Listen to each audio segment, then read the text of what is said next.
কণ্ঠত আজান শুনি কান্দোনত ভাগি পৰিছে খ্ৰীষ্টান ধৰ্মীয় যুৱতী। আজানৰ কিমান শক্তি সেয়া বুজিব পাৰিব এই প্ৰতিবেদনত। ভিডিঅ'টোৰ পৰা জানিব পৰা মতে এগৰাকী খ্ৰীষ্টিয়ান যুৱতী মোবাইলত ভিডিঅ' ৰেকৰ্ড কৰি আছিল। তেনে সময়তে শুনিবলৈ পালে এটি মছজিদৰ আজান। লগে লগে যুৱতীগৰাকীয়ে নিজৰ মোবাইলত ৰেকৰ্ড কৰা ভিডিঅ' বন্ধ কৰি মনোযোগেৰে শুনিবলৈ ললে আজান।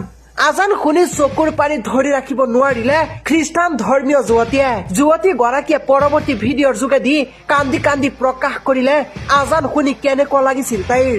যিটো ভিডিঅ' সামাজিক মাধ্যমত বম জুইৰ দৰে ভাইৰেল হৈ পৰিছে। আৰু উক্ত ভিডিঅ'ৰ পৰা এটা কথা বুজিব পৰা যায় যে আজানৰ কিমান শক্তি আছে, অৰ্থাৎ আজানৰ কিমান শক্তি আছে সেয়া এই ভিডিঅ'টোৰ পৰা বুজি লওক। আপুনিও এই ভিডিঅ'টো শ্বেয়াৰ কৰি সকলোকে চোৱাৰ বাবে সুবিধা কৰি দিয়ক।